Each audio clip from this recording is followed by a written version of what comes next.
Welcome back to this week's podcast, episode 36, part 2. This follows on from part 1, last week's podcast, New Year 2020. Do something like that and travel and know that you give yourself a couple of days recovery, but most people go, well, I'd rather have those extra couple of days still on holiday. Yeah. And so they come back. I went, as you know, went back to South Africa, so we had the opposite of going from winter into summer.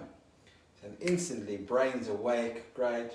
Didn't really jump out of bed from an alarm clock and the time frame, but was getting woken up naturally by light. And the brain was lions chasing you.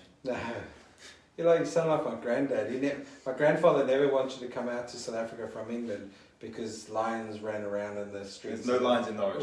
It was wild Africa. It's like, no, granddad. You did do a safari thing, didn't you? Went Yeah, to the yeah. national park. I saw that. You go out and get Yeah. chased by lions, Yeah, but people pay money for that. Yeah, exactly. You've got control over that. So it was just great to go straight into summer, but then the shift was really hard to go from summer overnight into winter. And it happens each time I've done it, and there's no real time zone, there's no jet lag element, but it takes about a week for me to get, because the brain sun is going, It's just why are you working? why are you working night shift? You're getting Yeah. up in bed, you've been woken up by alarm, my brain would take a long time. Now I know that through that time, my immune system would be low, because there's a shift, change, it's a stress. So stress will change physiology. And the stress doesn't have to be meeting a deadline or having an argument with the nearest. Stress is a stressor.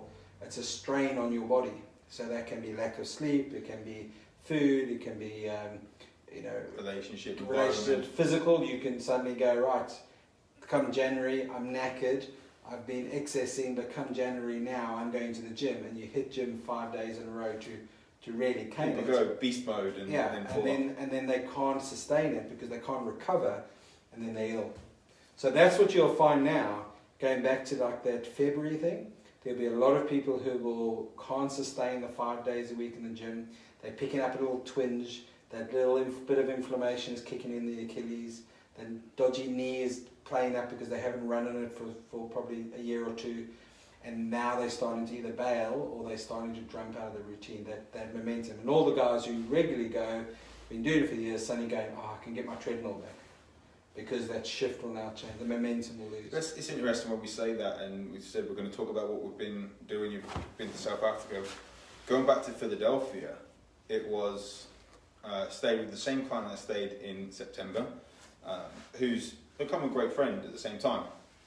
And I wanted to get there because he'd dropped over 40 pounds since September, or about a week before I went there in September is when we weighed him. And now is the only time he started going to the gym.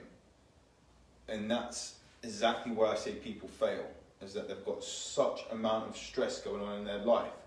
They see exercise, it might be a way out, and when I've been through a lot of stressful periods, as we've spoken about before, is that it can be a coping mechanism for me, but I have to pull the session intensity back. Yeah, but it's the intensity which is the key. Exactly, intensity and the volume over the week, but with him it's been, let's lower stress levels, let's improve his nutrition, improve his immune system, and get his sleep better, because that has allowed him to lose more weight than if we actually hit the gym 4 or 5 times a week. He would have got ill, he would have fallen off, and he wouldn't have got the results that he's got now. And only now, what is that? September, October, November, December, 3-4 months after dropping that, are we now consistent in the gym? If you're not sleeping, we've spoken before loads of times, if you're not sleeping well and stress levels are up, you're in cortisol, your blood sugar regulation is shot, Yep. cortisol's going, you're on high alert, there's no interest for the body to lose weight. No. It's not on the radar. And then if you then think, okay, I need to go and exercise more, and I'm going to run, and I'm going to power my body to things, you just put more strain on it, and the body doesn't differentiate. So yeah, you go into the hormonal cycles and hormonal pathways, you see all that happens. It's crazy when we look at that. You've got to look at all those other aspects, And then, that's where as we're saying, and we're going on like what we're doing and what we want to do through the year, and that is, it's for me, it's about that lifestyle element of people getting it. That let's look at the lifestyle rather than one chink of it. So, you know, we've spoken quite a bit also with like diet before, and it's really the message is for people to start getting the idea of the holistic approach to health rather than that fad, that I had a chat with the talk we did the other day. A guy was asking me about what I thought of turmeric, or curcumin. And he said, well, I've had some arthritis, so I'm going to give that a go. And I said, well, so immediately I always say, well, what else are you doing? And he's like, well, I'm just going to give that a go. And that's the classic example of, I picked up on a media an article, and I really want for us to kind of, it is our message already, but I think going forwards, open that discussion for people to look at. It is everything. It's that seeing that knock-on effect. So the sleep is a huge one. It's one, and most people are sleep deprived, or also go through periods in their life when their sleep is disrupted. Well, we've been discussing about doing a live, and obviously live on Facebook, but actually doing a live in person. And I think you've just given us the perfect topic. Yeah. How to sleep, not send the audience to sleep, but how to sleep and lowering stress, or stress management and sleep optimization. Because people look at all these different things. I'm going to have turmeric, it's going to be an anti-inflammatory, but it's not going to fix the underlying cause. No, just like when people have apple cider vinegar to help them with reflux and stuff, you're going to take apple cider vinegar every day for the rest of your life? Or are we going to manage stress to actually increase your stomach acid levels? Because we know 99.99% of the times when doctors say you've got high stomach acid, it's actually low.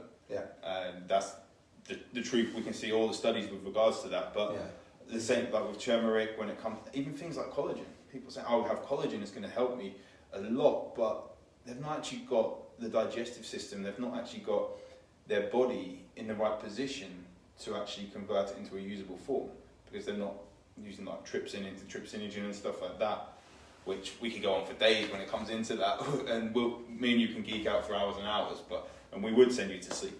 But yeah, that's one way. All confuse the hell out of each other. Exactly, yeah. But all these different things, what we can go into is that debunking some myths and improving sleep, we can help so many people. Yeah, I mean that is, and that's one thing that I think what we must commit to is actually look up ahead, even if it's even if it's fairly much ahead. Say, right, this is a date. This is when we're going to do a little bit of a live interactive podcast, which I'd really look forward to. I think also going up ahead, I'd really like to put it out there that we are out and about and available to go and do some additional talks for other groups or businesses. Definitely. Also some interactions. I think there's a lot of scope out there, and following on from the talk I did the other day, there's like two groups in there out there. There's one who's just, they're not connected, they're turned off, they just are going by things, they're waiting for a health crisis. And there's other people saying, actually, you know what, I see what's going on, I see that we need to take responsibility of our own health. I question things, I want either information, but as we're saying, you're not going to look to research, or you're not going to and get a protocol. I was saying the other day, this talk, that I wish that I could give you just a protocol of, here's 100 things, do this, and your health will be perfect. It's so individual, but it's a journey. Health is a journey, and you can get caught up thinking, oh, I don't do this well, I don't do that, I've forgotten doing this, and I'm not journaling, and I should, and it becomes so much that in itself becomes stressful. But every now and again, stop and look back and say, hey, compared to 5 years ago, or 10 years ago, I've changed all this, and it is a journey, and it evolves and changes. So it'd be lovely for thinking for me, it'd be lovely for us to be a vessel for people to embark on that journey, because that's what we're on as well. In fact, on that note, by the next podcast, I'm going to have found somewhere for us to be able to hold a free talk where we go, and then there's a couple of drinks. They'll have to pay for the drinks. I'm not going to be that nice guy. Well, we should have done in January. We could have done. We had no. Yeah. we could take it. Could be dry. Yeah, exactly, and just have lettuce. Lettuce wraps. But anyway, we're going to find a date and find actually a place to actually hold this. It'd be nice to hold it here, but as I said, we want to be able to open it up for a good 20 odd people and maybe some more. But yeah, find a place. So if you'd be interested to put your name down and that and interested in that concept or take part, we'd be really interested to start knowing who'd be interested and put that in roll. We'll have a date within 2 weeks. Yeah. On that note, I got one more thing. we've got one more thing. This is going to be 10 minutes, 20 Probably. minutes. With What have part we two. Part two. We've spoken before about Game Changer. Okay. Okay, which is not what I'm going to talk about. But I Thank watched God. the other day the two things. I had a patient of mine who put me on BBC. I think it's BBC iPlayer. Was I can't remember what it's called now. But Geraint Jones went into the Tour de France behind the scenes with him. Geraint Thomas, sorry. Yeah. I've got that on record. I haven't seen Yeah, it yet. you got to watch that. It's really, those guys are nuts as far as the Tour de France. But very interesting because he's really quite laid back. But you suddenly realise to do all that, those guys are hard as nails. And along those lines, Icarus. Yep. I watched that the other day, and that was mind blowing. Oh, that's massively mind blowing. As far as afterwards, on different levels, on the scale of that there's a doping element, and then all the questions that come through of, so the sport that we're watching, are we actually watching true competitiveness and what's going But on? also not And the then the stats. state element of what is suggested of I've been trying to keep ourselves clean here, of what's suggested of what Russia has been up to and the level of skills involved to get around all water and doping. So if you haven't watched that, I Also, really with that, encourage it's the you. guy they have to actually there wants to increase his performance. So he's under lab conditions. Yeah. He uses, and then you actually look at the improvements he's got. It's not what people would think. No.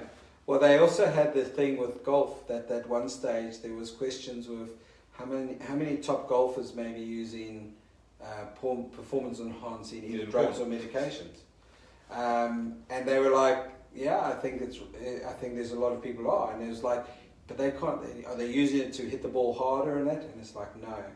What they're using it is to practice and recover quicker, so that they can put It's the about time and recovery, energy. and I feel that's So what people would use it. it's I just wanted to that we were talking about earlier. What have we been up to in that? And I watched that over the last. If we couple look of at weeks. people's hormonal levels in a Grand Tour, 3 weeks, their testosterone levels go down. Well, they are absolutely nuts Yeah. as far as And working with one of the guys there as well, this is just after, I think it's about 5 years ago, something like that. But when you look at the amount of detail they go into, in fact, he's on a documentary that is on Amazon, where the Michelin Scott team, I think it was when they're Michelin Scott, but they actually have the chef go around and cooking all the different meals and understanding that. That is actually a really great documentary to the watch. Geraint Thomas. They touched on that and of how much what they eating and that they just sitting down and they're just eating. It's like and It's they fuel. even say they're not eating food; they're just taking fuel. And through the day of when they're racing and then recovery and then they've got a fuel and that it's just a full on. It's utmost respect and then.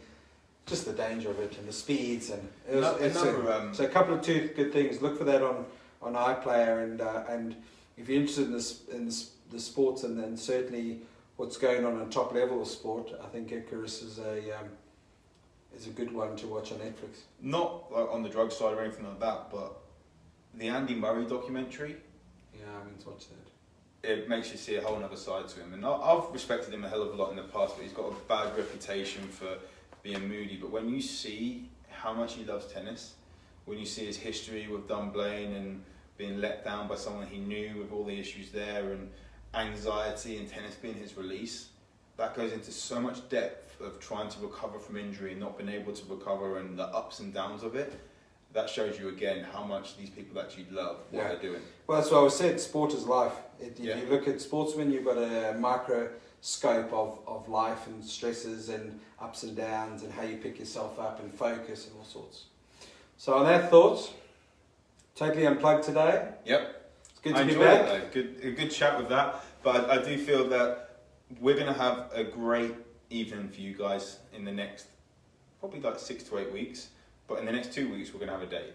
Yeah. That's a guarantee. Date and that, and then we'll look to build it up. So if you have the interest, pop a comment, get in contact with us, and we'd like to at least get a list of people who are interested, but also it's interactive. So it's not only going to be about us talking. We do enough of that. It'd be interested to also know what other people's views and strategies are, so we can learn together. Definitely. Until then, Have a great day. See you then. Evening.